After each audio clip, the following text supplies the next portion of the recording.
Jangan lupa untuk subscribe dan nyalakan lonceng notifikasinya. Pemirsa, setiap tanggal 10 Oktober diperingati sebagai Hari Kesehatan Mental Sedunia atau World Mental Health Day. Hari ini Newsline akan membahas mengenai pentingnya menjaga kesehatan mental, utamanya di masa pandemi seperti saat ini. Menurut Organisasi Kesehatan Dunia atau WHO, pandemi COVID-19 yang masih melanda tanah air telah mengganggu kesehatan mental sebagian besar negara di seluruh dunia, maksud kami. WHO mencatat selama krisis kesehatan global, diperkirakan warga dunia mengalami peningkatan dalam penggunaan obat-obatan, alkohol, termasuk juga keadaan insomnia dan kecemasan. Virus corona sendiri disebut dapat menyebabkan komplikasi neurologis dan juga mental. Kondisi yang belum bebas dari COVID-19 juga membuat banyak warga dunia masih beresiko, tidak hanya secara fisik namun juga mental dan psikologis. Pada Hari Kesehatan Mental Dunia yang berlangsung esok, WHO menilai pentingnya meningkatkan kesadaran membangun lingkungan yang mendukung kesehatan mental.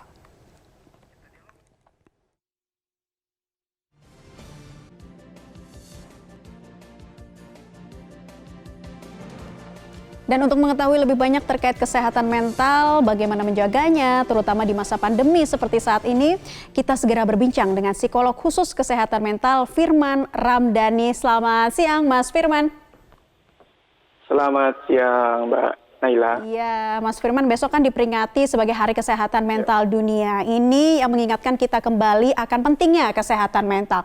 Nah, sebetulnya seperti apa nih kita harus menyadari tentang mental awareness ini? Ya, sebenarnya nggak waktu pandemi aja jadi penting. Sebenarnya secara umum kesehatan mental itu luar biasa penting. Karena kalau dari WHO kan pernah bilang nggak ada kesehatan fisik yang sejati tanpa kesehatan mental. Sebenarnya gitu. Karena meskipun ya ibarat kata kalau kita punya kesehatan fisik tapi secara mental kita bermasalah, ya itu nggak kalah beratnya juga. Gitu. Jadi memang krusial banget untuk kita paham betul apa itu kesehatan mental. Dan itu nggak mesti paham secara klinisnya, misalnya mungkin yang sering kita dengar bisa ada gangguan-gangguan depresi, gangguan cemas, atau gangguan lainnya. Mungkin juga dari hal-hal yang sifatnya lebih praktikal, misalnya bagaimana parenting misalnya, pola asuh, bagaimana masa remaja menghadapi bullying, bagaimana menghadapi stres kerja misalnya, bagaimana konflik antar pasangan. Jadi sebenarnya kesehatan mental itu penting dan which is itu luas banget sebenarnya. Oke, nah Mas Firman, sikap-sikap seperti apa nih yang harus kita miliki jika di lingkungan kita ada seseorang yang sedang mengalami gangguan mental? Nah, kita harus seperti apa idealnya? Oke, sebenarnya kalau kita tahu itu adalah gangguan mental, kita bisa merujuk dia ke profesional, bisa ke psikolog atau ke psikiater ya. Tapi kalaupun memang karena satu dan lain hal itu nggak memungkinkan, kita bisa mengedukasi keluarganya dulu, paling enggak, bahwa ini kesehatan mental, bukan cuma sekedar malas belajar, bukan cuma sekedar malas, tapi mungkin bisa jadi gejala depresi. Mungkin juga kita bisa bawa ke, karena mungkin ada beberapa yang nggak nyaman langsung ke psikolog, kita bisa bantu dia mungkin ikut ke komunitas dulu. Banyak komunitas-komunitas mental health sekarang yang menyediakan seperti kelas online, ataupun family support group, atau sekedar supporting grup lah ibaratnya yang buat mereka supaya berkumpul gitu. Iya. Nah, kalau terkait langkah-langkah preventifnya seperti apa? Katakanlah dari keluarga sendiri begitu. Bagaimana kita mengetahui keluarga kita ada kecenderungan mengalami gangguan mental, Mas Firman?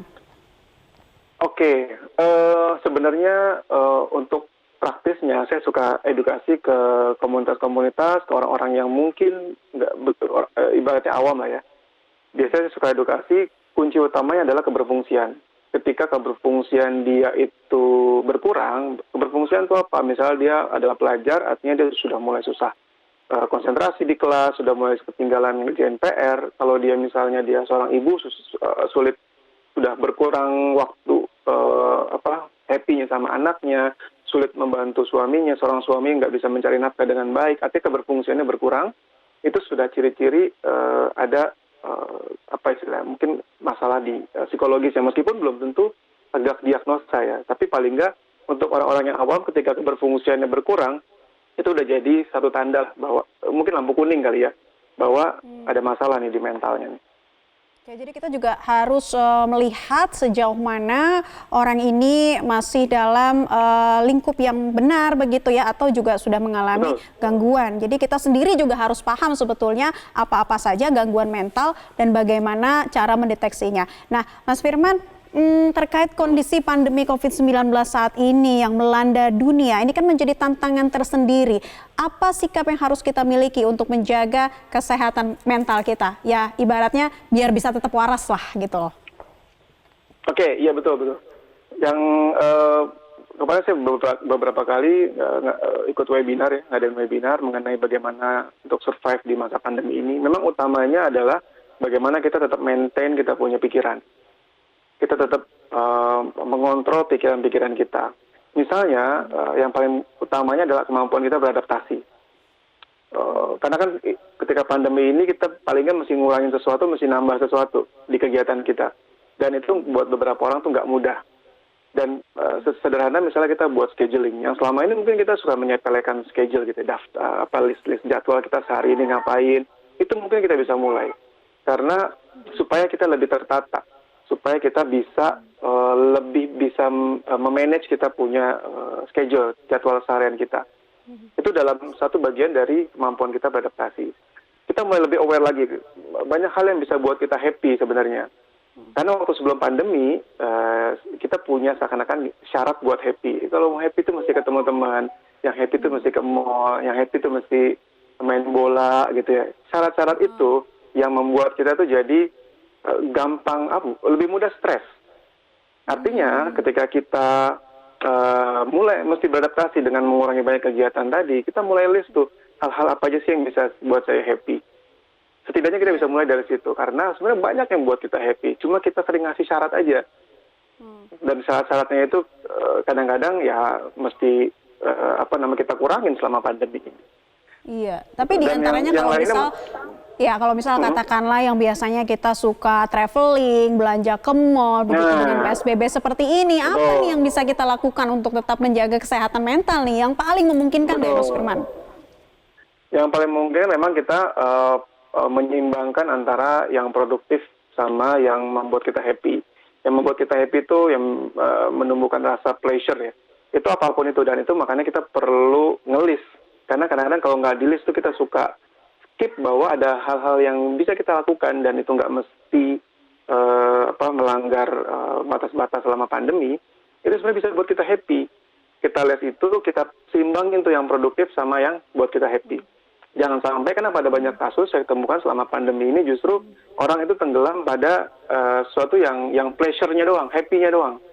Nonton binge watching, nonton di streaming segala macam gitu, main game terus. Tapi yang produktif ini nggak seimbang. Produktif itu macam-macam ya. Misalnya yang bekerja ya dia selesaiin tugasnya, atau yang pelajar dia belajar dan lain-lain gitu. Artinya itu mesti seimbang supaya supaya memaintain mood-nya, memaintain well-being-nya. Gitu. Oke, yang nggak suka olahraga jadi suka olahraga kali ya, mungkin bisa menjaga kesehatan mental juga itu kan di sana. Oke, Mas Firman, itu tadi ya selain menyalurkan hobi, apa-apa saja harus kita tulis untuk mengetahui apa-apa hal yang kita suka untuk menjaga kesehatan mental. Selain itu apa lagi nih? Kalau misalkan kita melihat saat ini kan tenaga kesehatan ya atau para nakes di sana, mungkin nggak sih atau bagaimana nih kita mendeteksinya? Yang awalnya tidak memiliki gangguan mental, tapi dengan pressure yang tinggi, yang seperti ini, apakah bisa terjadi secara tiba-tiba, Mas Firman, gangguan mental itu? Oke, bisa. Dan tadi betul yang tadi Mbak Naila bilang, selain tadi kan utamanya itu bagaimana kita maintain kita punya pikiran. Yang berikutnya ya kita olahraga teratur, tetap bergerak, makan yang baik gitu ya, dan tidur yang cukup. Nah itu sebenarnya satu paket untuk menjaga kesehatan mental selama pandemi. Tapi yang paling utamanya adalah bagaimana kita mengontrol pikiran kita. Dan untuk nakes sebenarnya, dan saya juga sebenarnya nakes juga, saya juga masih praktek di rumah sakit.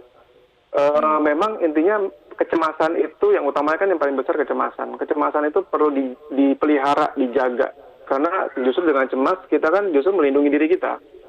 Karena cemas itu basic emosi yang sifatnya adalah survival, menjaga kita. Karena kita cemas kita pakai masker, karena kita cemas kita bukanya hati-hati, buka APD-nya. Itu pun yang saya lakukan, karena kita cemas, kita semprot-semprot terus gitu misalnya. Artinya ketika itu sudah berlebihan tuh gimana? Tadi balik lagi, indikator adalah ketika keberfungsian kita sudah mulai terganggu, udah mulai nggak konsen, udah mulai mungkin ada beberapa orang punya gejala panik, mulai tiba-tiba detak jantung berdebar, atau misalnya nafas tiba-tiba jadi lemas gitu ya. Artinya pada saat itu mungkin nakes juga perlu support dari yang lebih profesi di mental health seperti psikolog atau psikiater. Oke, Mas Firman, kalau di masa pandemi ini lebih banyak nggak meningkat jumlah yang konsultasi kepada Anda? Kalau di saya pribadi, saya sih nggak melihat angka yang signifikan ya. Tapi saya nggak tahu kalau di teman-teman yang lain. Cuma mungkin di awal-awal kemarin waktu PSBB yang saya ingat, angka itu nggak, justru malah turun karena mungkin waktu itu kesehatan mental belum jadi pilihan utama. Mungkin orang lagi fokus bagaimana survive di bisnisnya, di ekonominya, atau mungkin secara fisik. Untuk yang mentalnya waktu di awal-awal kemarin itu belum begitu, nggak banyak sih yang saya lihat ya. Saya nggak tahu kalau dari teman-teman psikolog yang lain. Oke, nah terkait Hari Kesehatan Mental Sedunia, apa pesan yang ingin disampaikan agar kita lebih peduli terhadap kesehatan mental, Mas Firman? Oke, sesuai dengan salah satu quotes dari direktur pertamanya WHO, dia bilang, without mental health, there can be no true physical health. Jadi tanpa mental health, itu physical health, sehat fisik juga nggak ada artinya. Jadi memang saking krusialnya sehat fisik dan sehat mental ini, kita perlu menaruh perhatian lebih sebenarnya, jangan kita abaikan. Karena sederhananya, kita bangun tidur atau kurang tidur gitu ya, atau kita kecapean, atau mungkin beberapa orang yang mengalami di perempuan mengalami PMS gitu ya, itu kan keadaan di mana chemical kita tuh imbalance, nggak balance di tubuh kita. Itu mood kita jadi lebih sensitif, mood kita lebih nggak enak. Apalagi sampai pada gangguan mental, itu kita bisa bayangin, kecapean aja buat kita lebih sensitif, apalagi kita punya masalah mental. So memang jangan pernah menyepelekan ini. Banyak sekali sekarang teman-teman di komunitas ataupun yang teman profesi lainnya yang edukasi lewat Instagram itu luar biasa, lewat YouTube dan lain-lain. Saya pikir mungkin kita bisa mulai dari keluarga kecil kita, di mana kita belajar gitu. Karena kan nggak ada sekolahnya ya tentang mental health. Kita belajar dari media-media sosial. Mungkin itu bisa jadi salah satu pintu utama. Paling tidak kita belajar dari dasarnya dulu. Jika menemukan gejala-gejala yang tidak biasa, segera konsultasikan ke profesional. Mas Firman Ramdhani, psikolog khusus kesehatan mental, terima kasih sudah bergabung bersama kami di Newsline kali ini. Pemirsa, terkait situasi saat ini, adanya pandemi COVID-19 tak hanya mengancam kesehatan fisik, namun juga kesehatan mental setiap individu. Berikut ini beberapa tips untuk menjaga kesehatan mental di masa pandemi.